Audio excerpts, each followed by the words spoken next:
सावित्रीबाई फुले यांच्या जीवनावर आधारित नाटकाची सुरुवात करूया. ब्राह्मणशाहीचे वर्चस्व होते. बे एके बे दुने चार बे त्रिक सहा बे चौक आठ. काय ग पोरी, काय करतेस इकडे?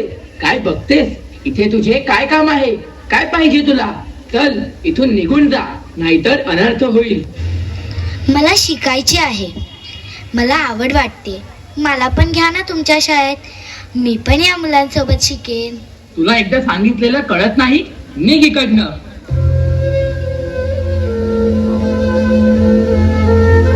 ज्याच्याशी लग्न झाले तो विवाह निव्वळ सामान्य माणसाशी नाही, तर लाखो करोडोंना जगण्याची ऊर्जा देणारा क्रांतीसूर्य ठरला. ते म्हणजेच महात्मा ज्योतिराव फुले. हा तो काळ होता जिथं अंधश्रद्धा, अज्ञान, जातीभेद, अन्याय आणि स्त्री अवमान यांचा अंधार पसरलेला होता. स्त्रियांना शिक्षणाचं स्वप्न सुद्धा पाहता येत नव्हतं. स्त्री ही घरच्या चौकटीत बंदिस्त होती. पण एका स्त्रीनं त्या अंधारात दिवा पेटवला. ती म्हणजे सावित्रीबाई फुले. सावित्रीबाई फुले यांनी या अन्यायाला आव्हान दिले.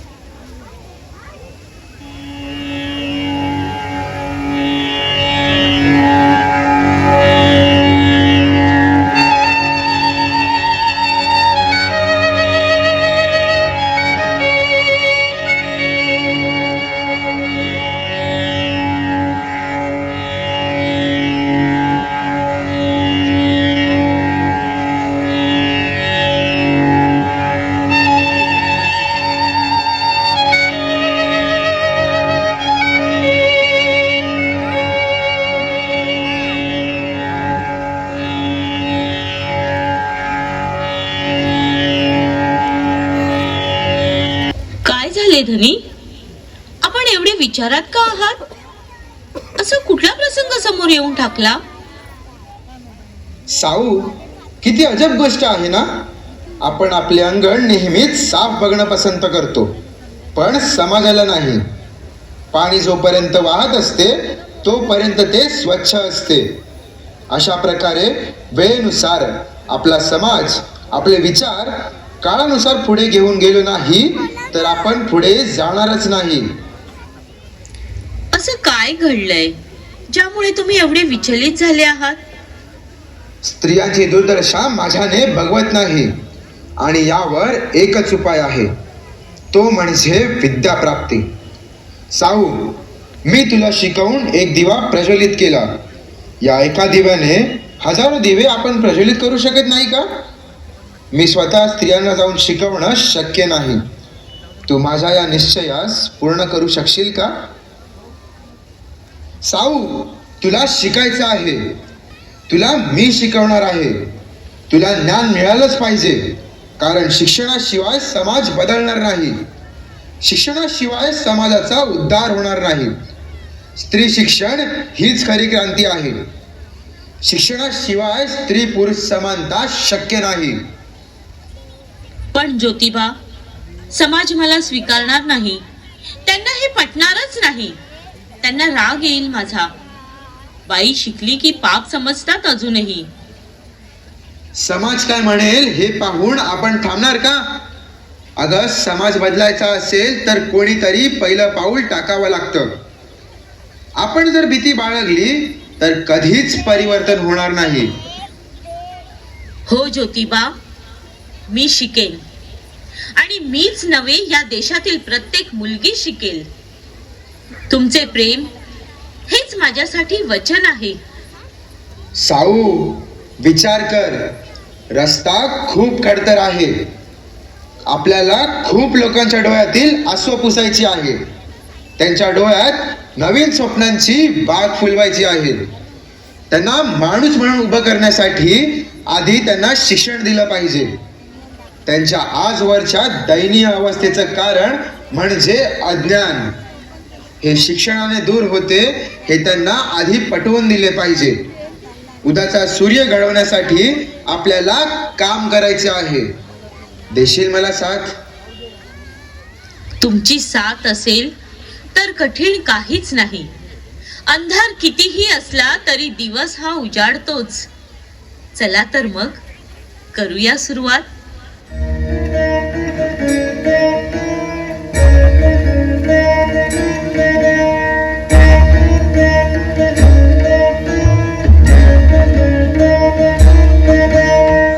अठराशे 48 साली पुण्यातील भिडेवाडीत सावित्रीबाईंनी मुलींसाठी पहिली शाळा सुरू केली.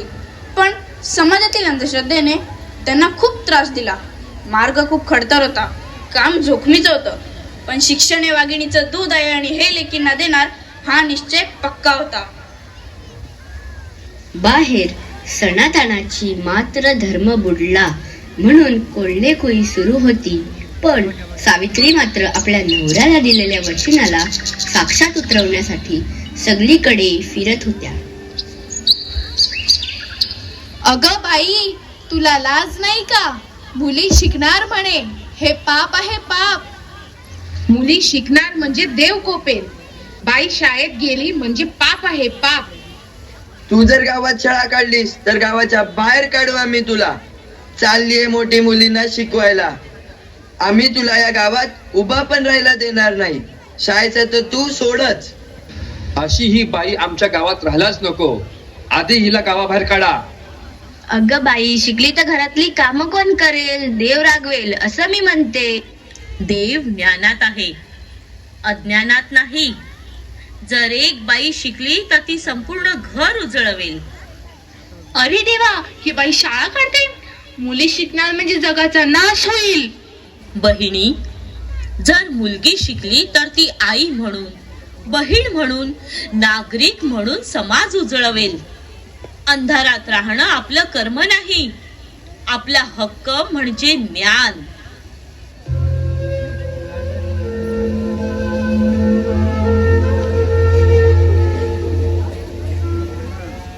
हा चिखल माझ्या अंगावर नाही, तुमच्या मनावर आहे. मी तुमच्या शिव्यांमुळे मागे हटणार नाही. या शाळेच्या प्रत्येक विटेत माझं स्वप्न आहे आणि ते मी फुलवून दाखवीनच. बाईच्या जातीने घरात बसून चूल सांभाळायचं, नको ते धंदे करायला कोण सांगतं? तुमच्या शिव्यांपेक्षा माझ्या विद्यार्थिनींचं भविष्य मला अधिक प्रिय आहे. मी दररोज शाळेत जाईन आणि माझ्या या अंगावरच्या चिखलातून मी कमळं फुलवेन.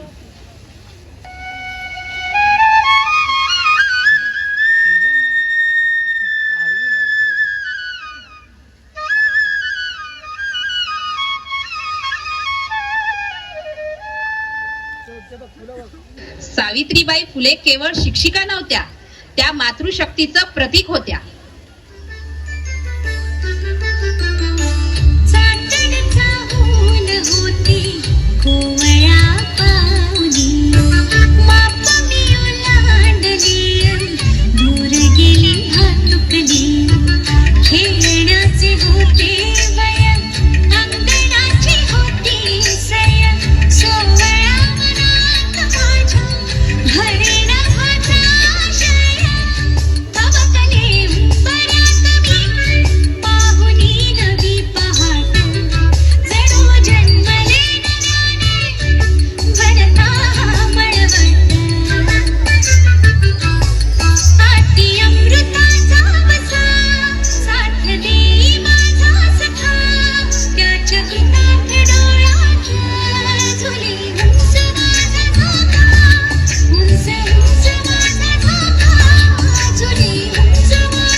माझे वडील म्हणतात, शिकलेल्या बाया बिघडतात.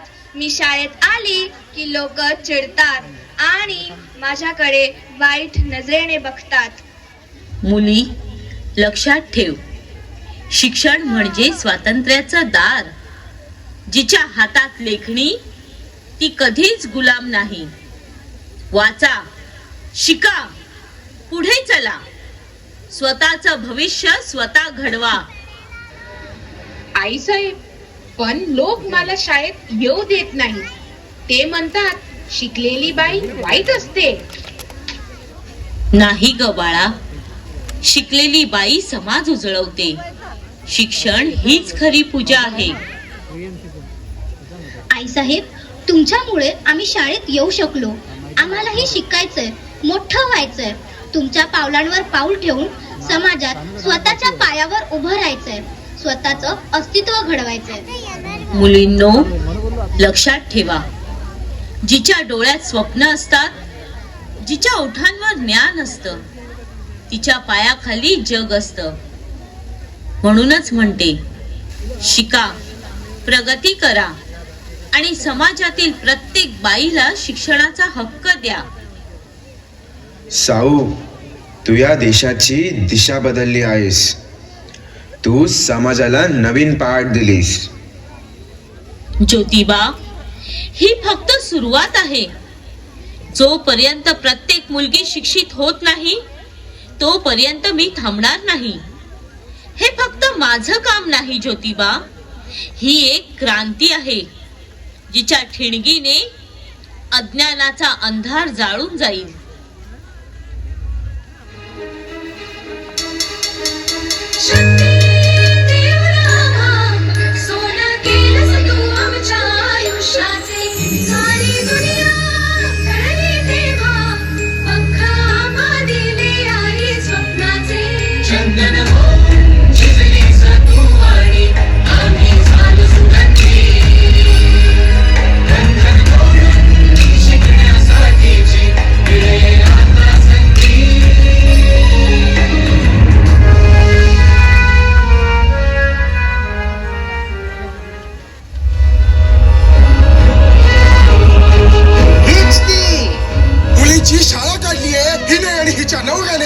शिक्षण म्हणजे घोर पातक हो, लक्षात येत आहे ना? शिक्षण देते मग शेर खा बनवता.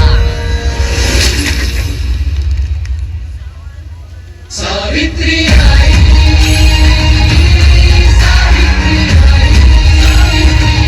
बाईने शिकून करायचंय काय? स्त्रियांना घरात कोंडा, रांधा वाडा आणि उष्टीगाडा म्हणावं. बायकांची लायकी उंबऱ्याच्या आत, पुरुषांची बरोबरी करायची तुला.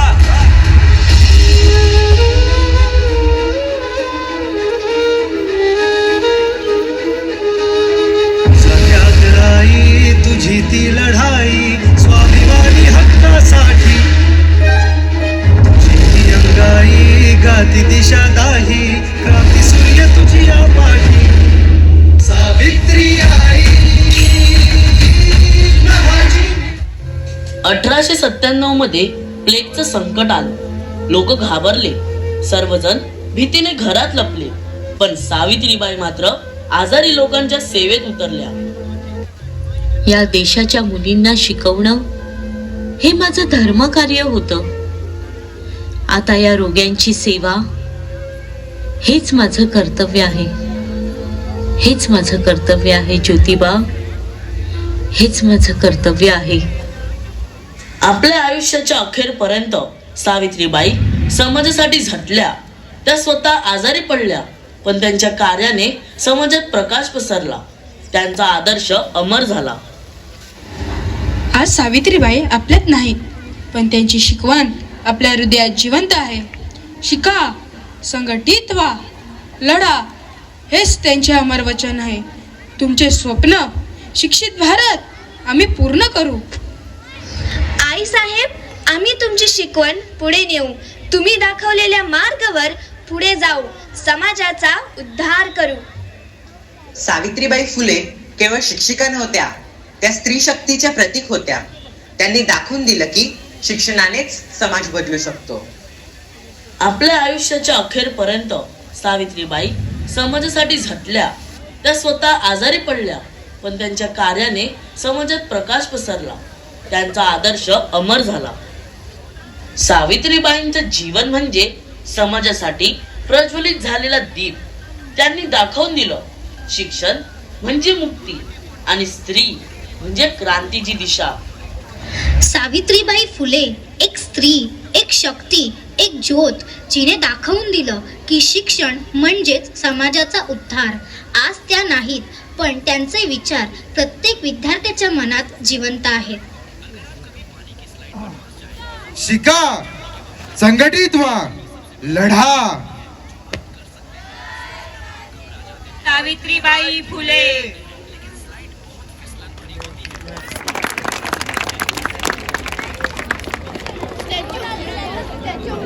तर आपणही सावित्रीबाईंचे स्वप्न पुढे नेऊया.